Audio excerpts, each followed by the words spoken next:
Bharatiya Janata party जहां एक तरफ महिलाओं की बात करती है, महिलाओं के हक की बात करती है, तो वहीं दूसरी तरफ भारतीय जनता पार्टी के ही कुछ नेताओं पर ऐसे आरोप लग जाते हैं जिनसे पार्टी पीछा नहीं छुड़ा पाती है।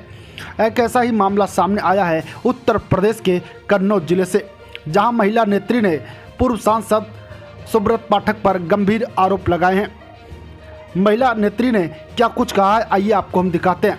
सीएम साहब के पास अपनी फरियाद लेकर के आई हूँ कि रोज प्रतिदिन में मुझे मानसिक रूप से टार्चर किया जा रहा है, मेरे परिवार के खिलाफ में षड्यंत्र रचा जा रहा है, मेरे खिलाफ में षड्यंत्र रचा जा रहा है। और ये षड्यंत्र के सूत्रधार जो है वो आदरणीय हमारे पूर्व सांसद सुब्रत पाठक जी, जिन्होंने हमारे गेस्ट हाउस को लेकर के हमें ये कहा कि हम भू माफिया हैं। मैं आप सब लोगों को ये बात को अवगत करा देती हूँ कि हमारी जितनी भी ज़मीनें हैं 35-40 बीघे से ज़्यादा ज़मीन नहीं, और जिसमें हम मेरे खुद के नाम पे सिर्फ 3 बीघे ज़मीन है। और 3 बीघे ज़मीन वाली महिला कैसे भू माफिया हो सकती है? और 35-40 बीघे की ज़मीन में हम मेरे ससुर साहब, मेरी सासू माँ, मेरे हस्बैंड और मेरे देवर देवरानी 6 लोग आते हैं। इतनी सी जमीन में कैसे लोग भू माफिया हो जाते हैं? जो ये बड़ा उससे कह रहे हैं कि चपुन्ना के भू माफिया।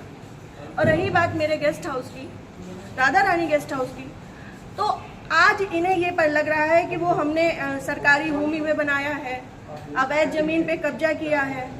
तब क्यों नहीं लग रहा था जब 5 साल से उसी में दावतें खा रहे थे, भारतीय जनता पार्टी की मीटिंगें कर रहे थे, हमारा पैसा खर्च करवा रहे थे, रोज मीटिंगें हो रही थी, तब क्यों नहीं ये आपको लग रहा था? आप पूर्व सांसद के ऊपर एक आरोप लगा रहे हैं। बिल्कुल, आप भी बीजेपी के कार्यकर्ता? मैं बीजेपी की कार्यकर्ता हूं और बीजेपी में ही काम करती हूं शुरू से लेके लास्ट तक। जब तक मेरा जीवन मुझे अलाउ करेगा, जब तक ये कन्नौज के नेता मुझे सहज भारतीय जनता पार्टी में रहने देंगे, तब तक मैं भारतीय जनता पार्टी की ही सदस्य हूँ।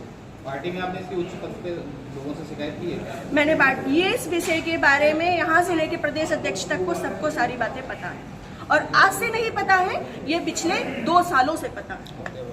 मेरे पिताजी, मेरे ससुर साहब, मेरे हस्बैंड, मेरे हम सब लोगों के लिए हत्या तक का मतलब षड्यंत्र रचा जा चुका है, और विगत के चुनाव के निर्णय के बाद ही रचा गया।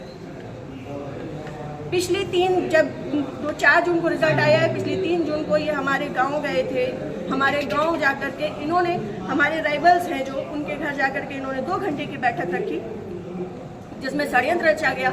और उसके बाद ही उसी दिन इनके एक प्रमुख कार्यकर्ता कहिए, चमचे कहिए, कुछ भी कहिए, वो जीतू त्रिपाठी, उन्होंने मेरे ससुर साहब को फ़ोन किया, जिसकी मैं रिकॉर्डिंग आप सबको भेजूंगी और चाहूंगी कि मीडिया में आप चलाएं। उन्होंने मेरे ससुर साहब को धमकी दी कि अगर चपुन्ना चुनाव नहीं जीता तो आपको 4 तारीख के बाद देख लिया जाएगा। उसके बाद से ये सारा षड्यंत्र रचा गया। क्या चुनाव हरवाने में आपका भी श्रेय जाता है? मैं भारतीय जनता जिस पार्टी तरीके से वो की आरोप लगा रहे हैं, क्या वो कुछ भी कहे? वो तो ये भी कह रहे हैं कि भाई नेहा त्रिपाठी ने 20 लाख रुपए ले लिए थे सपा से। वो तो उनका मुंह है, कुछ भी कह सकते हैं।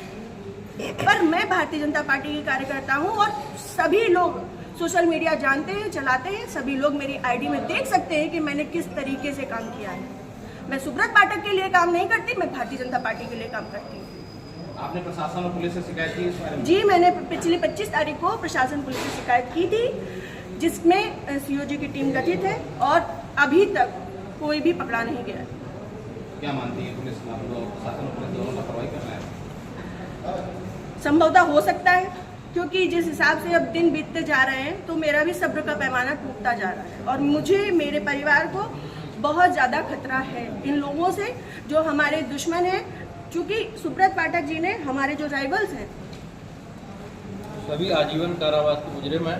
सभी आजीवन कारावास के मुजरिम हैं। मैंने इसमें लिख के भी दिया है, संदीप तिवारी, प्रदीप तिवारी, मनोज अग्निहोत्री, ये बलात्कारी केस के और आजीवन कारावास, गैंगस्टर, इन पे सब तरीके की धाराएं लग चुकी हैं इनमें, ऐसे लोगों के साथ में। और जिसको इन्होंने हम लोगों की सुपारी दी है, अखिलेश यादव उर्फ छक्की, वो इनके, हाँ, यहाँ ठटिया का ही निवासी है, गांव झहुआ है उसका।